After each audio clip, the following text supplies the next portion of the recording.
পরিবারটাকে কখনো খারাপ দেখতে চাইনি। সব সময় চেয়েছি আমার পরিবারটাকে কিভাবে ভালো রাখবো। জানো বাবা, আমি কোনো দিন আমার নিজের শরীরের দিকে তাকাইনি। সব সময় আমার পরিবারের কথা ভেবেছি। তোমার কথা ভেবেছি, মায়ের কথা ভেবেছি, ভাইয়ের কথা ভেবেছি, আর ভেবেছি আমার ছোট বোনটির কথা।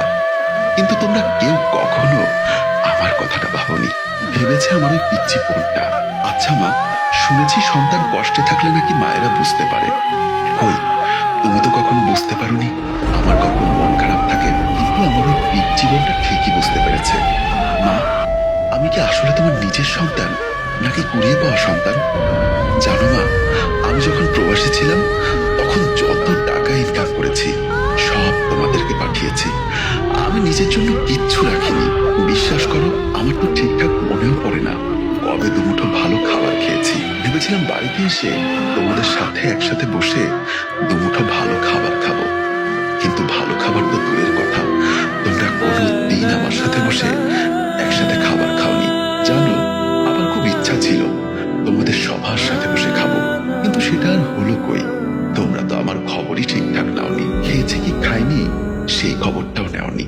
মা, তুমি না আমার কাছে তোমার সোনার চেন, কানের দুল আর একটা রিং চেয়েছিলে।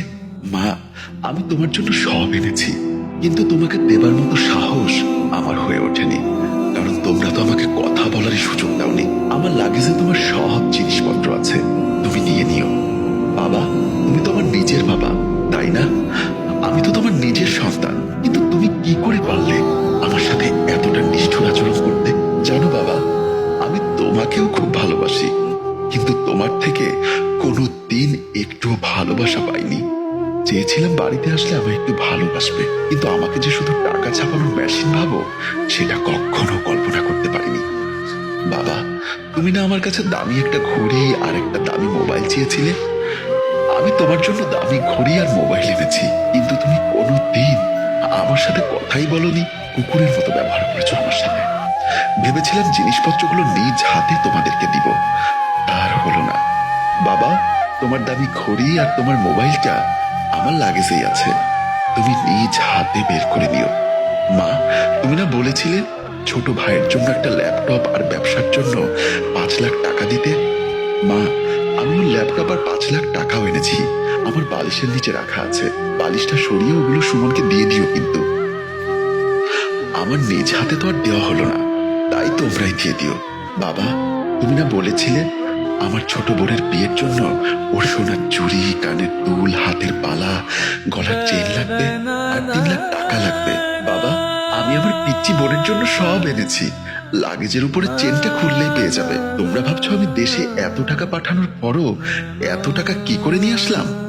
জানো মা, আমি দিন রাত 24 ঘন্টা মিলে 20 ঘন্টাই কাজ করতাম, কখনো নিজের শরীরের দিকে তাকাইনি। আর তারই ফলস্বরূপ আমার মাথায় বাসা বাঁধলো ব্রেন টিউমার। জানো, ভালো করে কখনো চিকিৎসা করিনি। ভেবেছিলাম এমনি হয়তো ঠিক হয়ে যাবে, কিন্তু একটা সময় পর ব্যথা সইতে না পেরে ডাক্তার দেখাই, আর তখন ডাক্তার বলে আমার ব্রেন টিউমার। আমি লাস্ট স্টেজে আছি, বড় জোর 1.5 মাস বাঁচবো।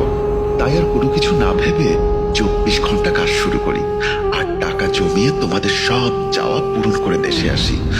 ভেবেছিলাম মৃত্যুর আগের 15টা দিন তোমাদের সাথে হাসি আনন্দে কাটিয়ে ওপারে চলে যাব, কিন্তু আমি দেশে আসার পর তোমরা যা শুরু করলে তাতে আমার নীরবে একটা ঘরে পড়ে থাকা ছাড়া